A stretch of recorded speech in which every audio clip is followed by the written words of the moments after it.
So we are just starting with a little short quiz to see if you are on top of put an R and an L for right and left end. If I give you a problem that has x to the third, a bunch of other stuff that doesn't matter, and a plus 5, what's its right end doing? What's its left end doing? You should be able to just answer with ups and downs. I do see a couple headphones in. Please take them out. Don't make me talk to you personally.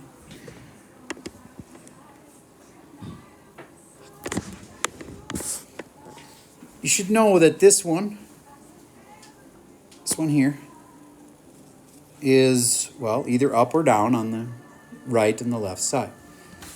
Remember that the thing it starts with tells you how it ends. On the right or the left side. And why did I put the right on the left side and the left on the right side? That's confusing, because I think you should always start by answering what way does it go on the right side. Okay, number 2.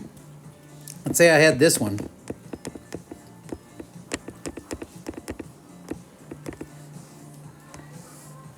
The question for this one is, where does it bounce? And part B is, and you don't have to write this out, you can just answer these questions. B is, where, it's a place, does it pass through? For this equation, where does it bounce? Where does it pass through? Part C of this problem is, what does it start with?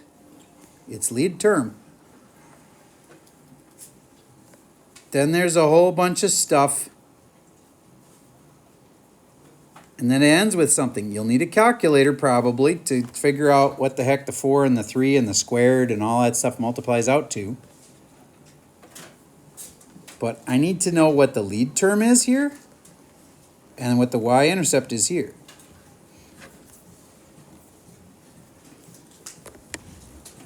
And last, for number 3, is I want you to sketch number 2. Like this one, sketch that.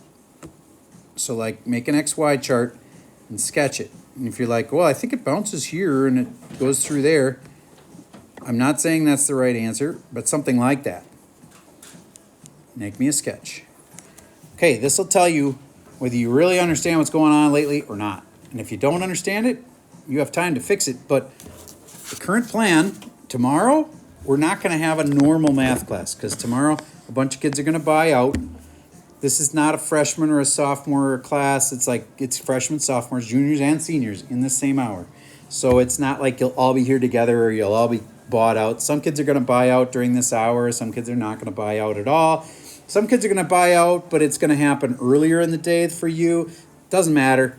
Tomorrow's not a normal math day. You still should come to class, and I'm still going to do something with you, but it's not something that you would have to make up. You know what I mean? It'll be good practice for everybody's here, but you won't have to make it up. All right, so that's the plan for tomorrow, is a little bit of practice for whoever's here. Not have to make it up. So I encourage you to buy out. How many times in high school do you have a chance to give $5 to a charity and then go to a movie? It's really rare. You should do it. You're going to look back at your high school life and go, I didn't buy out when I had a chance to go watch a movie. I sat in a math class. That was stupid. Or even just I went home. Well, that's lame. Be part of the group. It's your life, but I think that's what you will say. I should have probably bought out. You know about the buyout thing yet? No, you can't go home if you buy out. My point is that some kids are going to cheat the system and pay for buying out, and then they're just going to not go to their thing. They are going to take attendance, and then there'll be some principal yelling at you. And I'm like, just don't do that. Just have some fun. Whatever you sign up for can't be that bad. Like watching a movie or whatever. So, all right. So that's Friday. Monday is a day off. Then you come back on Tuesday, or we have a review. We have one review day, and then the test is Wednesday. Okay? So this is what we're tested on, this kind of stuff. And I'm not sure if you're ready or not. Some of you probably are. We'll go through this in a minute, and we're going to have somebody else grade yours. So make sure your writing is legible on your paper. Okay? I'm going to pause for a second while you guys try to answer these 3 questions. I know there's multiple parts, so it's probably a little harder than 3 questions. But so we're going over our answers for this thing, and it was up here, down here, because they're opposites, because it's odd. It bounces at 4, not -4, at 4, and at -3 it passes through, and then this was a x to the third, and this was a plus 48. A lot of people will have minus 48 because they forget this negative gets squared away. -4 times -4 is positive 16 times 3 is 48. If they mess up a negative like that, you're taking off a half a point. And last but not least, I see that should be 48. Now, should we mark? I need an opinion on this. Should we take off a half a point if the kid didn't say 48? I need honest opinions, or should it be okay that they just kind of knew it was positive? Opinions? How many of you personally labeled it with 48? That's only like 2 people. So I'll be nice. We won't take that off. But on the test, you should. You knew that's what this is. You're supposed to label that there. We won't do it this time. How about this? Theirs for sure has to be going up here, down here, and these 2 spots have to be labeled. It says right here. Where does it bounce? 4. Where does it pass through? Right there, -3. And if their sketch is too messed up, just go -1.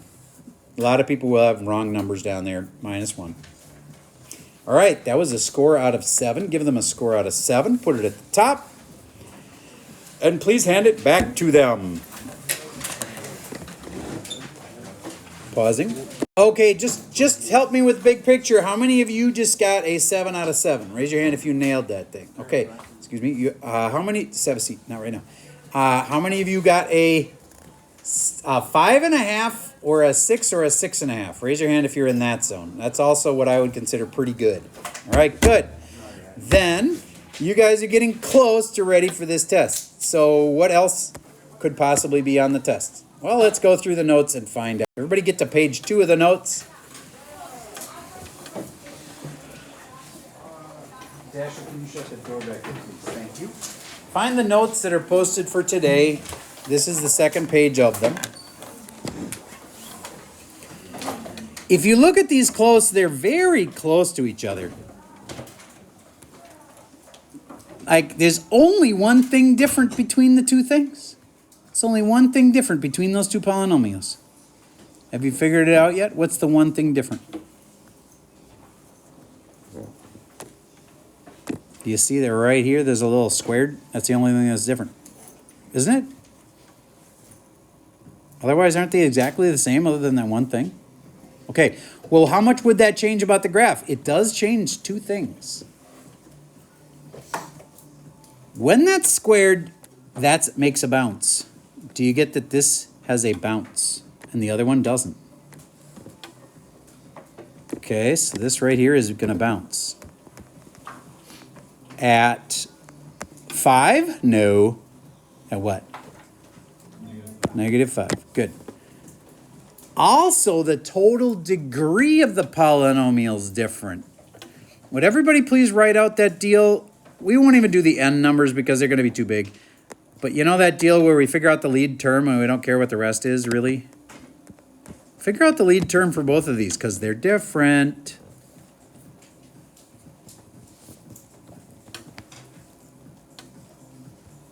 Some kids have this wrong in their head too. They think it's just as simple as there's 3 x's, so it's x to the third. No, it's 2x to the third. And it's not even that simple. What did I skip over? The squared.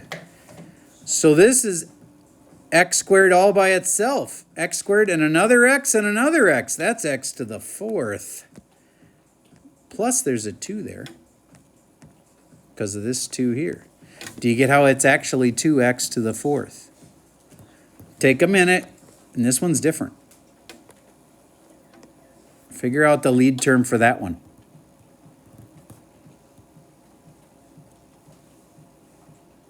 Lynn, Leanna, what do you say the lead term for that one is? 2. And we do need an x thing. X to the 3rd. There you go. That's called the lead term, 2x to the 3rd. Now, do you get both of these have a 2 in front? So they both are positive. They both will be going up on the right. But look at the difference here. There's a to the 4th. There's a to the 3rd. Remember how that makes it different? One of them is the same on both ends, and one of them is opposite on both ends. This one is going to be going in opposite directions. It goes up on this end and down on that end. This one is going to be the same on both ends. And since it's positive in front, it goes up here and up here. Both ends go up. So do you get one little change makes a big difference in the graph? That little squared that's in the left side makes it have a bounce, and it makes this be even, which makes both ends be the same. All right. So if you haven't figured this terminology out yet, the 4 is called the coefficient. This whole thing is called the term, and this 3 is called the degree. Do you get that the purple number in the front, that's called the coefficient? All right. Now, please look at this little chart and see if you agree with it. See if it makes sense to you. Here's the way I would look over this little chart. Even degree, they're both going up or they're both going down. Does that make sense to you? Odd degree, they're doing the opposite thing as each other. Does that make sense to you? Okay. Now let's look at it from the positive leading coefficient thing. All that really means is that the right end goes up. You see that? Negative leading coefficient, the right end goes down. See how that all works together? All right. Okay, so here is a typical test question. After teaching you some stuff, what's different about this than what I just taught you? This one isn't so nice. Some kids think that the answer is just 1. If you actually put a 1 in here, does this equal 0 then? No, it does not. So some kids are just so patterned into it's the opposite of this number. No, it's not that. What's the x-intercept here? It's whatever makes this 0. So you go 2x minus 1 needs to equal 0, and you solve it. Okay, so find the 3 x-intercepts. That's one of them. This one is easy, and this one is easy, but find the 3 x-intercepts. I would put them like here, here, and here. They're not; those aren't right, but I'm just kind of guessing. And then I'd figure out the leading term, and then that'll tell me whether it's up or down on the left and the right. Maybe it's up and up. I don't know. You figure it out. And when you're all done, you should be able to answer these questions. Honestly, I'd try to sketch it first, and then I'd just go back and answer these questions after I sketched it. Okay, everybody sketch this thing. This is a really critical moment, and then we're pretty much into the homework really quick after this. Okay, so give this one problem a lot of attention. Try really hard on this one. Ask me questions if you're stuck. I'll pause. Okay, so I hope you knew that this came out to a half. How many of you got a half for this? Good. So that means 1/2. That means like in between 0 and 1, so 1/2. And what's happening there? Is there like a bounce or anything there? No, because there's a 1 there. If there isn't any other number, there's a 1 there. So these are all just pass-throughs. And at the -3, that's another important spot. And that's because of this right here. So -3, I'm going to put a little dot there. And last but not least is -2. And I'm going to put it out there. You guys get how I got those 3 spots? Okay. Next, it's lead term. That times that times that. 2x to the 4th.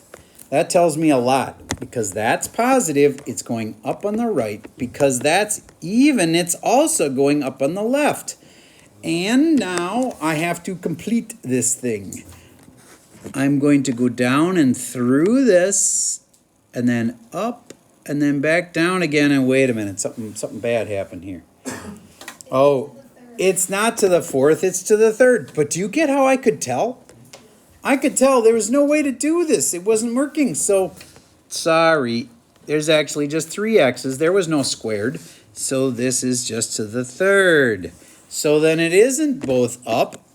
If you just like had followed the logic though of where those dots had to be, it had to be going like this.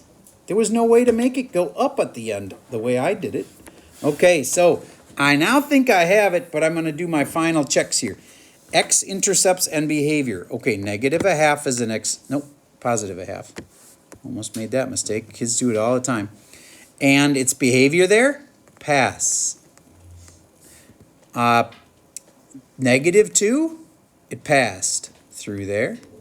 And -3 was also a pass through. You don't have to say the word through. So 1/2 was a pass through, -2 was a pass through, and -3 was a pass through. Feel like you got that? That's very typical of the test. How many of you would have actually had this right? You would have won the $1 if you'd have bet. Okay, good. If you didn't have it right, do you know what you did wrong? That's the key. Like you gotta like figure out what were you doing wrong. So the y-intercept, notice we never even did the y-intercept on that other one. Will you have to on the test? Sometimes yes, sometimes no. If they say you have to do the y-intercept right though, it's just this times this gives you the y-intercept. I think you could even do that in your head. Would you please figure out what the y-intercept of this is? If you have to use a calculator, fine, but I hope not. Did you guys get -6? Good. So then put a dot at -6. 1, 2, 3, 4, 5, 6. There. And then you add that to all the other stuff that we knew. Same exact problem. So it was at 1/2, and it was at -2, and it was at -3. And I remember the lead term was 2x to the third, because there was 1 here, and 1 here. And so it was going up on the right, and I'm going to redraw my thing. It goes like this. This is just a little more accurate than the other one we did. There.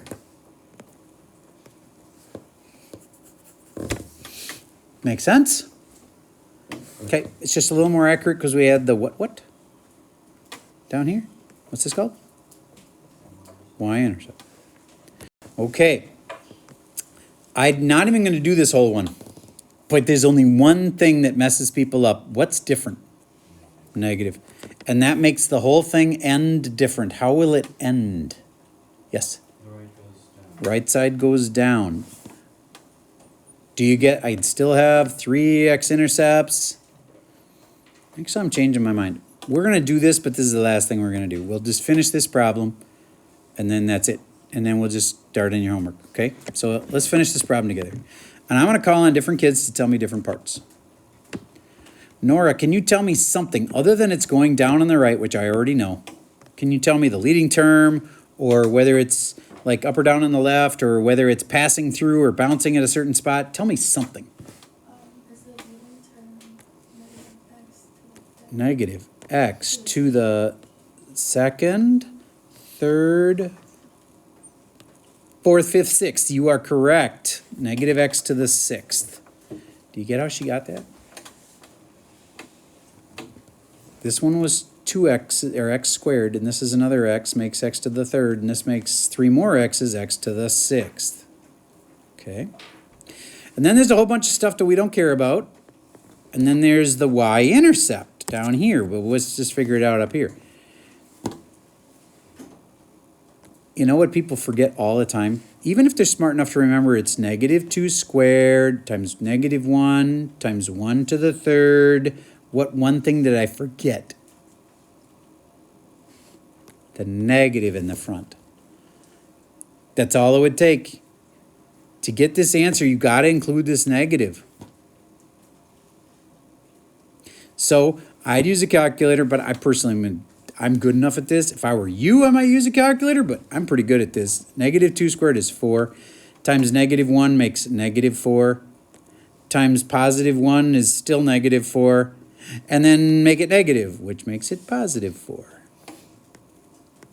Now, if you used a calculator and you didn't forget the negative in the front, you would have got 4. So that's 1, 2, 3, 4 right there. Now, if I were you, I'd go, okay, I know this power of 6 means something about the two ends have to be either the same or different. And then I would find my 3 x-intercepts. And I'd figure out where it's bouncing. There's one place it's bouncing. And where it's passing through. And then you'll be able to sketch the rest of this graph. Okay. Remember, this is it. This is the last problem I ask you to do. So try your best. And in a moment, I'm going to call on like 4 different kids to finish this off. Okay, Christian, tell me something. They're both going down. Both ends are going down because it's even. You are correct, sir. Both going down. Vivian, tell me something else that I haven't got up here. Maybe one of the x-intercepts? 2. Good. 2 is an x-intercept. Somebody tell me what it's doing at the 2, you know? Bouncing. Very good. I'm going to put a B there for bounce. You don't have to do that, but just try to remember it bounces there because of this squared. Then 1 is also a key number. And it just passes through there. So I'm going to put a P for pass through. And negative 1, it's to the 3rd. What the heck does that mean? All you need to know is it's an odd number. It's not bouncing. If it's not bouncing, it's just passing through. Okay, now I just have to complete my little puzzle. It's got to be going down here, but then it bounces there. Doesn't bounce here, passes through. Has to go up through that, and then pass through that again. There is your answer.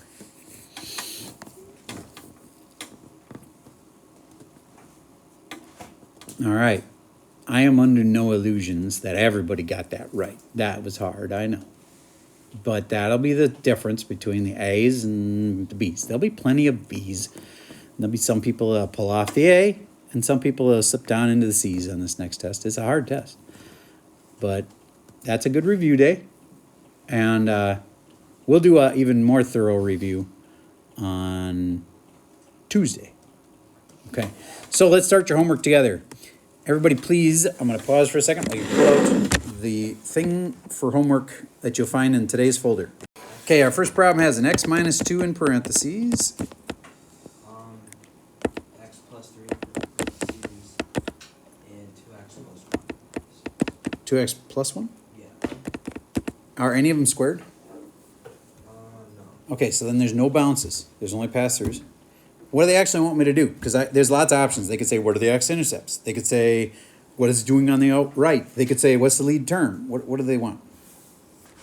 I must tell you, just lead term? I'm pretty good at that. I'll help you. Did you get 2x to the 2x to the 3rd? Excellent. What's the next thing they want? In behavior. All right, I would put right first because you always look at this number, and if it's positive, it goes up. Then I'd do left, and then I'd think to myself, is it the same or different? What do you think, Dashel? Different. Different because why? 3. Yes, because this is odd. They have to be different, and different than up would be down. Vivian, take over from there. What do they want next? X-intercepts. X-intercepts. Okay.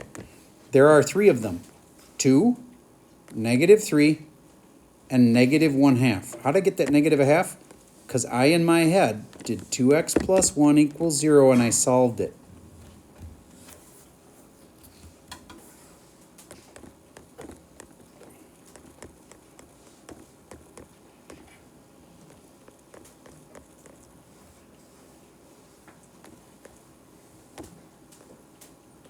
-1/2. Okay. And then they usually want to know the behavior at each thing. Did they ask you that this time? behavior for each x-intercept? They didn't, okay. Well, it would have been boring anyway because they're all odd numbers and they all pass through. If they had asked for behavior, the only two choices are pass through or bounce. Because there's only two things, odd or even. If they're even, they bounce. Are we done with number 1 then? Is there anything else you want that needs to be done on number 1? Y-intercept. The y-intercept you take, I'm going to highlight these in gray. -2 times 3 times 1. Because what's really happening for y-intercept is you're putting in a little x equals 0, and that's canceling out this, and this, and this. And that turns into -2 times 3 times 1 makes, I think you should have had -6. Did you guys have -6? Cool. All right. That is a good typical question. I need to look at somebody's to see which ones we're going to skip. We already did number 1 together. You just have to do 2 and 3 for homework. You may skip number 4.